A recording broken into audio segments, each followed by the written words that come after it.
postanowiłem wybrać się do elektrowni w Czarnobylu w ETS-2. Ponad 30 lat temu doszło w niej do ogromnego wybuchu.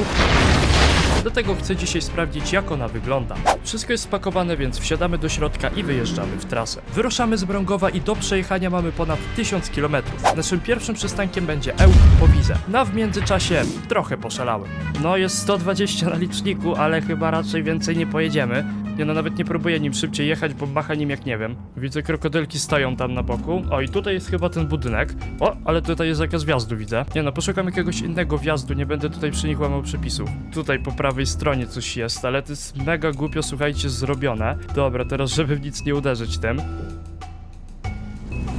Nasz budżet na tę chwilę wynosi 1000 zł. Z tych pieniędzy musimy opłacać wszelkie opłaty, mandaty, paliwo. Jeśli chcecie, żebym zwiedził kolejne miejscówki, no to potrzebujemy pieniędzy. Każde 10 łapek w górę to 100 zł na następną wyprawę. I w ten oto sposób wydaliśmy pierwsze 180 zł. Następnie pojechałem na granicę z Białorusią i niestety nie obyło się bez problemów. Nie wszystko się tutaj zgadza i przez co nie mogę pana przepuścić dalej. Ale jak to się nie zgadza? Przed chwilą byłem w urzędzie, proszę pana. Pojedzie pan na parking, tam pod ten samochód, co stoi na sygnałach. Kurde, jak się wpycha tym zestawem, no. No jedź, jedź. No i przypał, no dopiero odebrane dokumenty, już jest coś z nimi nie tak. Dobrze, wszystko jest w porządku, pies nic nie wyczuł, może pan jechać. No uff, tutaj przynajmniej się nam udało. Mamy wjazd, widzowie, już na Białoruś, tylko że teraz nie wiem, jak stąd wykręcić. Tutaj chyba? A nie, tutaj są barierki, widzę. No dobra, trzeba było kółko zrobić. O kurde, a tu korek, świetnie. No i Republic of Belarus, widzowie. Droga przez Białoruś raczej była nudna, ale czasami można było się przyjrzeć pięknu natury. Ty, jak tutaj ładnie jest, jakieś jeziorka, ale za długo widoczkiem nie mogłem się nacieszyć, no bo niestety, kurde, przekroczyłem przed chwilą prędkość i akurat policja za mną jechała, tylko że teraz jest tutaj gdzieś problem, żeby się w ogóle zatrzymać, bo tutaj nic nie ma oprócz pól. Z Polski pan, bo widzieć po tablicach. Proszę dawać dokumenty i czekać w wozie. 120 polskich. Na miejscu pan płacić? No i pięknie, 120 zł w plecy. W międzyczasie powiem, że przybyliśmy mniej więcej połowy trasy i zmierzaliśmy teraz w kierunku granicy z Ukrainą. Po drodze zajechaliśmy na stację, gdzie wydaliśmy 80 zł na paliwo. Dosyć tanie, bo jednak jest to Białoruś, ale znaleźliśmy tam coś dziwnego. Jadę już od dobrych 20 minut tą drogą, a tutaj ciągle stoją te skały. Wygląda, jakby tam jakaś, nie wiem, baza była czy coś ukryte. Następną już granicę pokonaliśmy bez jakichkolwiek problemów. Jechałem ponad godzinę drogą, gdzie nie było żadnego samochodu i nagle nawigacja pokazała mi, żebym skręcił w polną drogę. No i nic w tym dziwnego by nie było, gdyby nie to, że... Co jest? Drogi nie ma, jeszcze las taki gęsty. Ty Chryste, co za droga. Ja pierdzielę, patrzcie, co tutaj się dzieje. Niestety też nie obyło się bez utknięcia. O, dobra, wyjechaliśmy. No teraz to się człowiek by naprawdę miał ktoś na mnie zaraz naskoczyć i mnie obrabować. Ale gdyby te drzewo tutaj spadło, to... O jest. Droga przez las była masakryczna i bardzo wymagająca. Nie no, teraz to już na serio to jest creepy. Co to jest? Auto jakieś i naczepa rozwalona. Oprócz naczepy i samochodu nic tutaj nie znalazłem. Miejsce jest dosyć przerażające i nie mogłem znaleźć sensownego powodu, dlaczego by to się stało. Gdyby był pożar, wszystkie drzewa by się spaliły. Może po prostu ktoś porzucił tutaj te wraki. Co to jest? Ja pierdzielę, co za droga. Dlaczego w ogóle nawigacja mnie tędy pokierowała? Tutaj nie ma innych dróg? No, jeszcze końcówka. Kurde. Zderzakiem chyba przywaliłem. Dobra, na szczęście jest cały. Wyjazd, słuchajcie, wyjazd. Nie wiem, ile czasu mi zajęła ta droga, ale nareszcie chyba wjeżdżamy do jakiejś cywilizacji. Po drodze spytałem tutejszego przechodnia o drogę, bo nie chciałem już polegać na naszej nawigacji. No i okej, po tym budynku już jestem pewny, że na pewno jesteśmy na Ukrainie. Śmiałem się co chwilę z cudów techniki, jakimi te państwo dysponowało, a po prawej płot, który pilnuje pszenicy. Ja naprawdę nie wiem, co tu się dzieje. Podjeżdżając w tym czasie do celu naszej podróży. Przeczytajcie. Miasto Czarnobyl. Widzę, że już na starcie klimatycznie się zaczyna dziać. Z tego miejsca już można zobaczyć część tego reaktora 4, który wybuchł.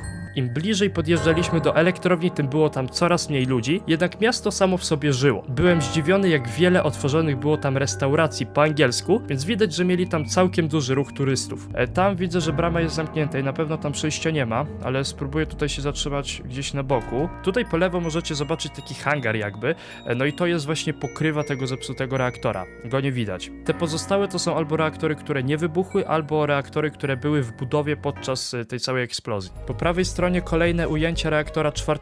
Te słupy energetyczne w ogóle tutaj działają do dzisiaj. Elektrownia sama w sobie też z tego co wiem działa, nie produkuje energii, tylko ją przesyła, ale mogę się tutaj mylić, słyszałem tylko o tym. A tutaj po drugiej stronie mamy jakieś 2 opuszczone budynki, zaraz je zobaczymy. A to co to jest? Myśleliście, że ludzie chodzą w skafandrach tutaj? No widzę, że nie każdy się boi. Może najpierw te wodze zobaczymy, bo ciekawie wyglądają. Samochody strasznie stare i na tysiaka pochodzą tutaj z tego czasu, gdy to wybuchło wszystko. Całe zniszczone, widzę, w środku trawa cała, wszystko zarosło. Ten wóz też jest całkiem ciekawy i nie wiem do czego on służył. Albo zwierzęta w środku były, bo ta krata tak pokazuje, wskazuje na to, albo po prostu służył do jakichś przewożenia beczek czy jakiegoś jedzenia tutaj ludziom, którzy mieszkali w tych budynkach. Przez okno też tutaj nie za wiele widzę, da się zobaczyć. W ogóle wejdziemy do tego budynku i zobaczymy do czego one służyły, może coś tutaj znajdziemy. Materace, wszystko na ziemi widzę, wygląda jakby to totalnie nie było ruszane z tej strony.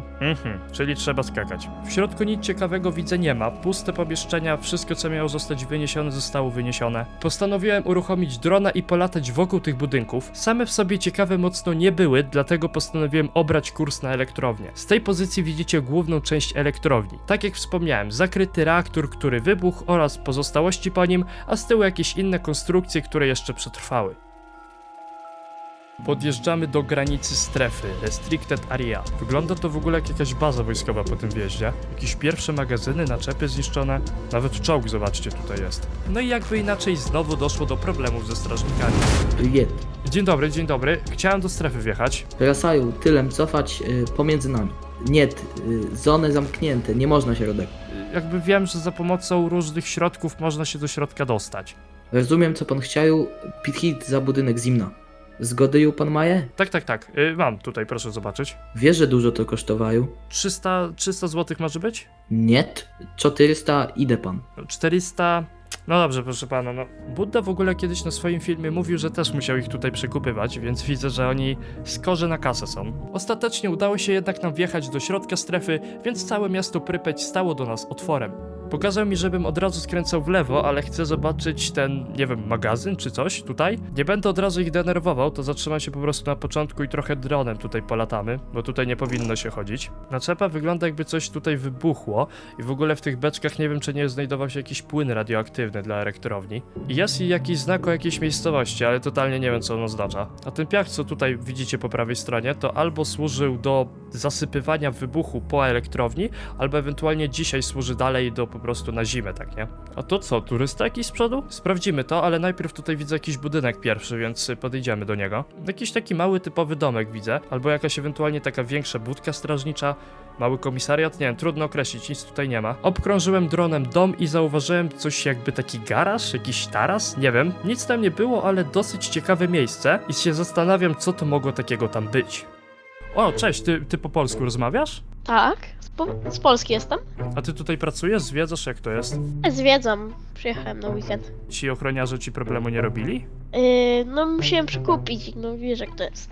Wiesz co, uważaj na ochroniarzy, bo jak są daleko to uciekaj, ale jak są blisko to daj im łapówkę, bo wiesz jak to jest tutaj, nie? No i zaczyna się miasto, pierwsze place zabaw, a tam po prawej stronie daleko są jakieś szkoły, jakieś przedszkola, były szkoły. Przejechaliśmy puszczę i mamy to, na co czekaliśmy. Prypieć i wszystkie te zawalone budynki. Oczywiście je posprawdzamy, więc już się zatrzymujemy. Latam na dronie i widzę, że wszystkie takie małe budynki są tutaj zamurowane. Nie wiem, czy tam więcej odpadów się znajdowało, czy w ogóle tam były odpady przechowywane, ale nie sprawdzimy tego, bo z każdej strony one są zamurowane. Na balkonach w blokach można było jeszcze zobaczyć pozostawione rzeczy po dawnych mieszkańcach tego miejsca. Krótko po wybuchu w elektrowni całe miasto zostało opuszczone.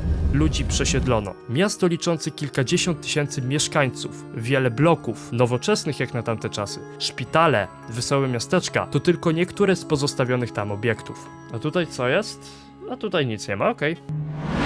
Kurde, no co jest? Czemu ochrona za nami jedzie? Proszę pana, nie wolno tutaj wjeżdżać. Ale jak to nie wolno? Ochroniarz tutaj wpuści mnie na granicy tej strefy. Proszę pana, tutaj nie wolno wjeżdżać. Płaci pan i pan jedzie. No ale proszę pana, płaciłem tam na wjeździe, na bramie. No ale proszę pana, to pan płacił na bramie, a teraz pan jest tu. Proszę zapłacić, to pan pojedzie. 200 zł starczy? A może być, ja proszę jechać. Ale wkurzy mnie ten typ, kurde, ile kasy na tym zarabiają.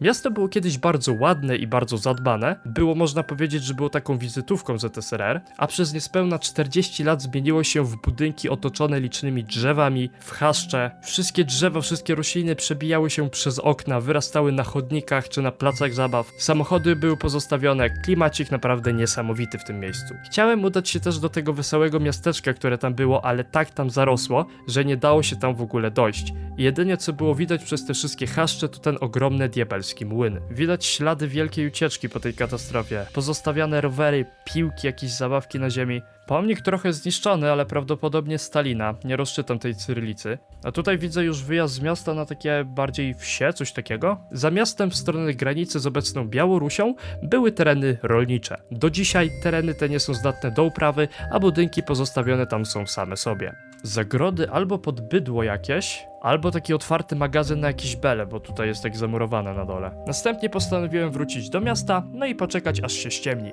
Wybiła godzina 21, zachód słońca jest ładny, więc zrobimy sobie trochę ujęć tutaj. O tej godzinie można się przyjrzeć pięknu tego opuszczonego miasta z zachodzącym słońcem w tle. Klimat, jaki to robiło, był niesamowity, ale i tak najlepsze, co się wydarzyło, stało się chwilę później. Rozpadało się jeszcze na koniec, ale to jest akurat spoko, bo fajne takie klimatyczne ujęcia zrobiliśmy. No i to jest prawda, pogoda idealna pod creepy scenki. Naprawdę niesamowite ujęcia tutaj powstały.